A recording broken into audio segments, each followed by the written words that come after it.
Hey, this is Numeric Citizen here. It's 2025. What's up with craft? Quite a lot, actually.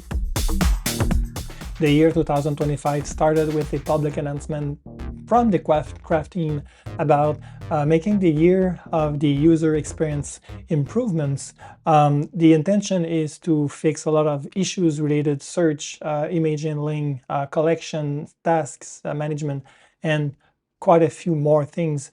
And I think it's a good announcement because let's say Craft is a great app and I love it, but there's some things that needs to be fixed. And if this is the goal of 2025, I think it's a welcome announcement.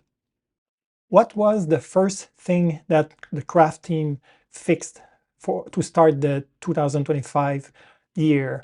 The first thing that they fixed, and I'm really happy about that, is the update to the Craft release notes. I'm an IT guy and I love to know what's new in each version of a service or an app. And finally, the Craft team has been working on that, and this is much more improved compared to what we used to have before. So what you're seeing now is the Craft website, and they share the release notes there. They also share the release notes in the App Store, so you can see that everything has been detailed, what has been improved, what is added, what is updated, what has been fixed. And so it's a much more complete release note, and I'm quite happy about that. You will also get an email with each release to explain more or less the same thing. So that's one of the big improvements in 2025. The next thing that has been fixed is the Craft channels on Slack. Following a request by the Craft team for feedback, a lot of people expressed their concern and general problems regarding the previous organization of the channels in Slack. And so the Craft team reorganized those. And so this is what we are seeing now. I'm still aiding Slack, but it is what it is. We need to work with that. So they changed a lot of things. They added the bug report. I mean, they made a announcements channel for all the key announcements by the Craft team. They also have the bug reports. The feature request channel is still there. There's a general channel, a getting started channel. The other one is a help for those who are asking for questions how to do things in Craft. And also, this is new. This is the Share Your Craft channel, where people will be able to share templates, websites, everything that they are creating using Craft. And I think it's a good thing to share for people to be able to share those things. They mentioned that they don't want people who are kind of taking advantage of from a money-wise perspective to share those things on Craft, on the Share Your Craft channel. So I won't be sharing the Craft Bible announcement there, but for those who wants to share those other things related to Craft, they can do that right now. Also, there's a What's New channel, which is the new features, announcements related or improvements and the Craft updates itself. So if I open that channel, this is what you are going to see when there's an announcement, like a promotion or a teaser. I guess this is where it will end up. I like this reorganization. I think it's clearer than it used to be before. The problem is still that all the discussions are limited to a 90 days retention. So after that, we lose meaningful discussions, and I think this is still an issue and that needs to be addressed somehow. I think that they mentioned that they're not done yet with the Craft community reorganization. Last year they closed the Circle platform, but I think they are considering doing something else to complement the Slack platform. I would like to see the discourse service to be used to complement the Slack community, because it's a different way to express ourselves, and discourse is very popular, and I think it should be considered as the next addition to support the craft community. One of the quality improvements that has been done to start the year is the tweak of the quick open dialog box. So if I hit the command O to bring the quick open dialog box, apparently there is nothing new there, but if you type Go, you will see that you can navigate within your craft environment quite easily. So right there, again, Go, and then you can go home like this. So that's pretty nice. This is quite, that wasn't expected, but I think it's a handy way of navigating your content. They said that we need to type Go too, but if you only type Go, it will work. And I think it's the way to go, actually. So yeah, this is the tweak that is quite handy to have, actually. Now for this segment, I'm going to talk about AI, and AI, because AI is everywhere, even in craft. So they recently started a beta version of craft, which includes the DeepSeek R1 model.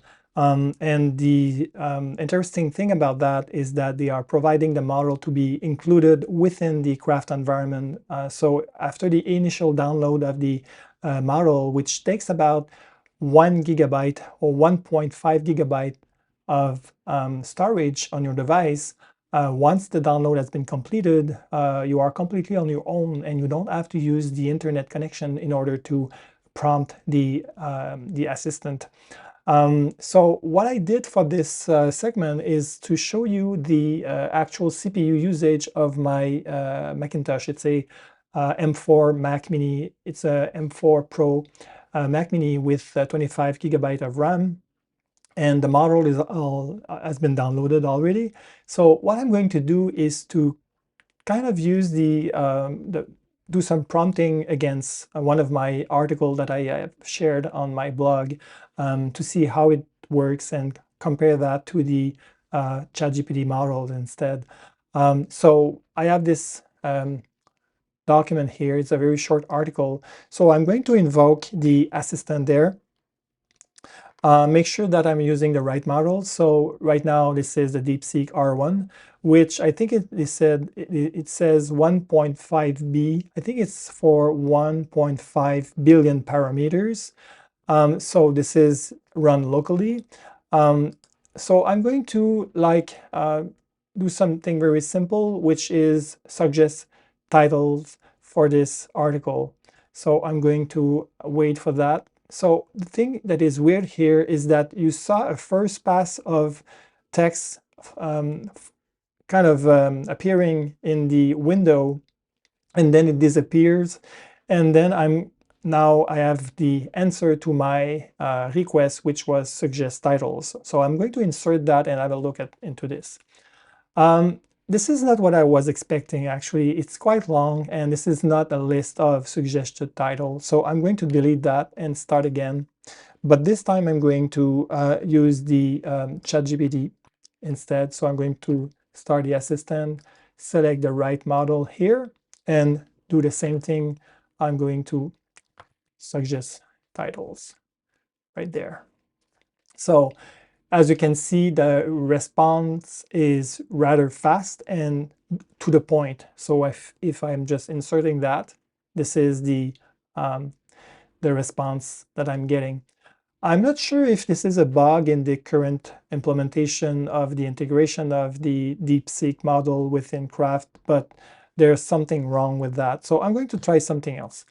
I'm going to again invoke the assistant. And then I'm going to kind of generate key points using the DeepSeek here.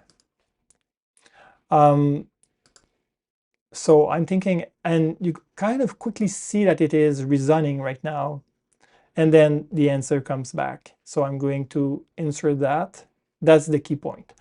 It seems to be better but it's kind of quite extensive response. So if I do the same thing again with the ChatGPT model, I'm going to select GPT-4o and generate key points. The answer is faster and the output is shorter and probably better summarizing the content of my article. So that's the integration of the DeepSeek model within Craft. It's currently in beta, but it should be out soon. It's available also on the iPhone and the iPad.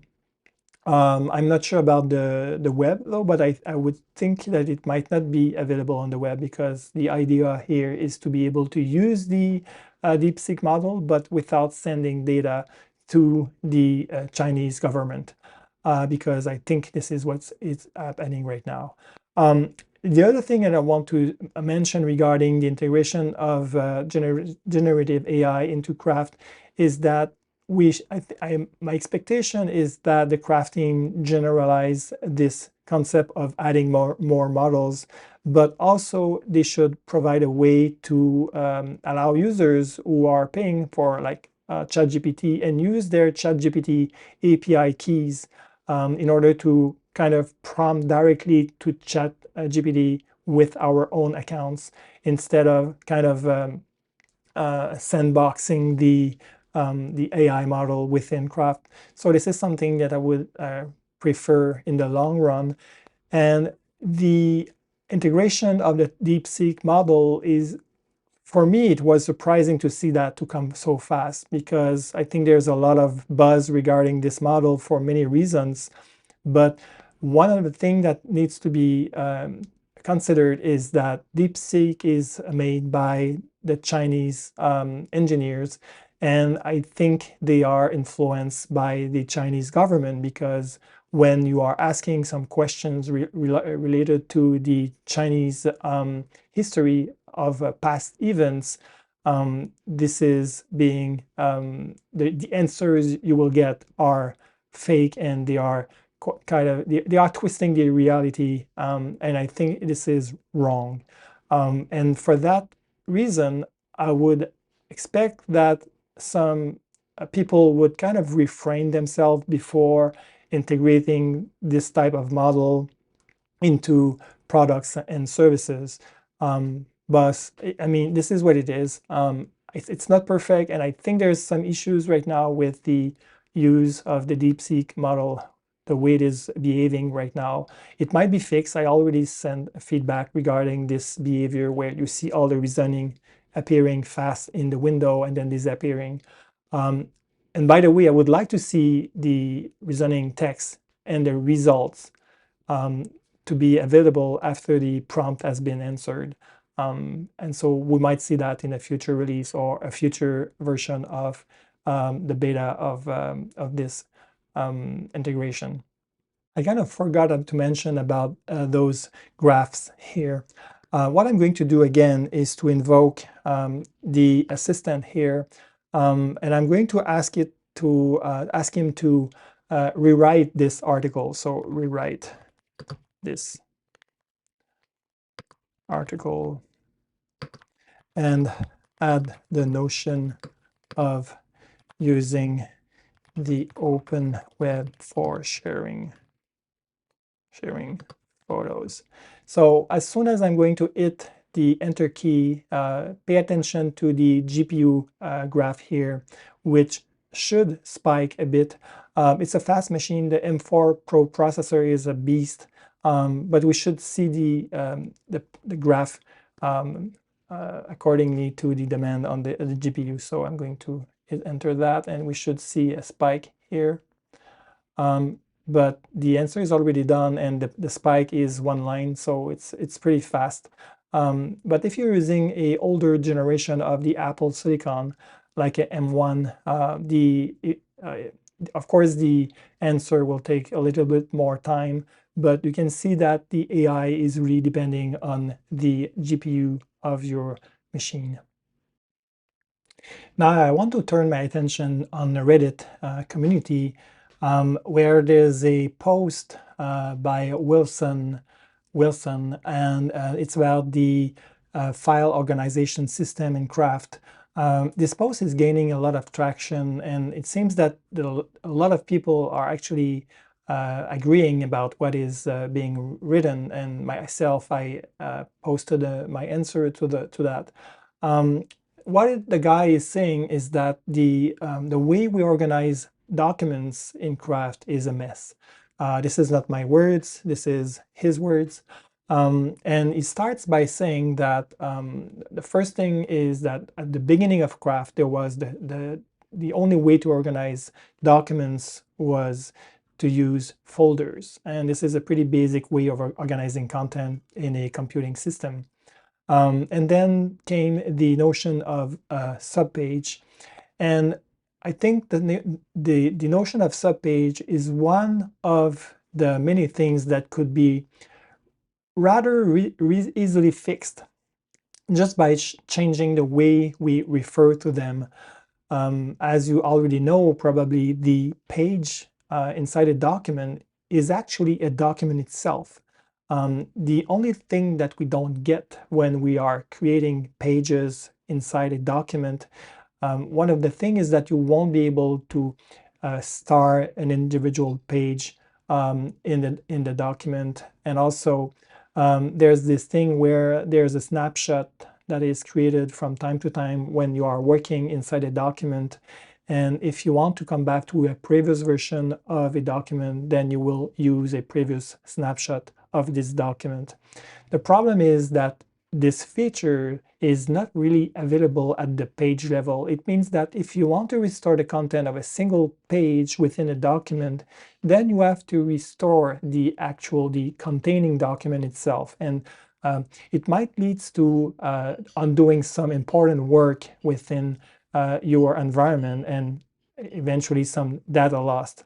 And the other thing is that just by naming page like documents living inside other documents, I think it would fix some confusion within the environment. The other thing that is mentioned is the use of the unsorted, what he calls like the unorganized folder. In my environment, it is called unsorted. It's a way for storing documents. If you don't pay attention where you are creating a document, you don't put this document inside a folder, then it will be unsorted. And so if I go back in my Craft environment myself, I expect my unsorted folder to be empty, because as soon as I'm creating a document, I put it at the right place. But again, if you don't pay attention, some documents might end up in this folder. One way to fix that, in my opinion, is really simple. If you click on the folder node on the left sidebar here, there's nothing that happens. But if you make this node clickable, any new documents created which is not put inside a folder could be at the root level of this node here. And I think it would fix the issue of unsorted documents, and this node could be removed. The other thing that the user is mentioning is the use of the recents folder here, which is a dynamic or smart folder. The author of this post suggests to remove this entirely, and I would argue that it's a very questionable suggestion. I'm not 100% sure about that, but what I would suggest is that to keep the recent folder, because this is something that we use like in the Finder on the Mac, where we can see the list of recently touched documents, and it's pretty handy to be able to do that without doing a manual search. So I would keep it, but the problem with the current implementation of recents is that as soon as you visit a daily note, even if you don't touch it or you don't create anything in a specific date, then the specific date will show up in the recents folder, and it makes like a lot of empty documents appearing in the recents folder. And I think this behavior should be at least user configurable, which is not the case right now. So if people from Craft is listening, consider that as a user feedback. The other thing is about collections. I think collections are helps people fill some use cases, and myself, I use collections, but the people are kind of overthinking what collections are. Internally, what we know is that a collection item is actually a page. And so when you look at the collection itself, it's actually a bunch of pages listed in a table. And that's it. That's not, there's nothing more to it. And so if we go back to the notion of using the term documents everywhere and drop the page objects instead, it would help to just see a collection as a group of documents listed in a table, and that's it. So this is what I would recommend. And the last thing that the guy is suggesting is that it's about tags.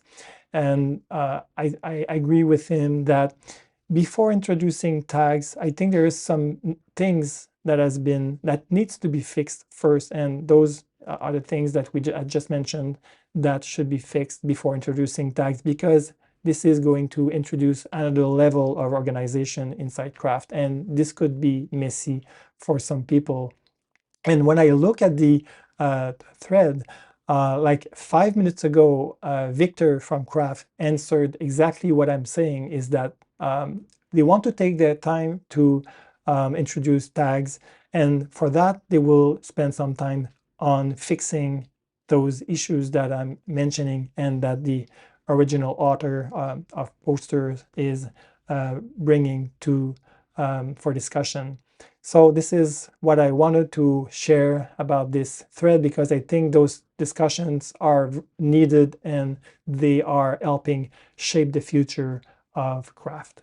Speaking of the future of Craft, I created a few documents recently to start the year where I'm thinking about how to imagine the future of Craft. And so I created 3 documents: the roadmap, the web clipper, and the new Craft home. And I hope that the people at Craft will look into these. And I'll put the links in the video description for you to see. And I think they are starting points to have a discussion about how to shape the future of Craft and how Craft should be evolving. And so that's it for today's video. I hope that you liked it. I hope that you learned a few things. Don't forget to subscribe to my YouTube channel so you don't miss any upcoming videos. Thank you for watching until the very end. See you guys for another one soon. Bye.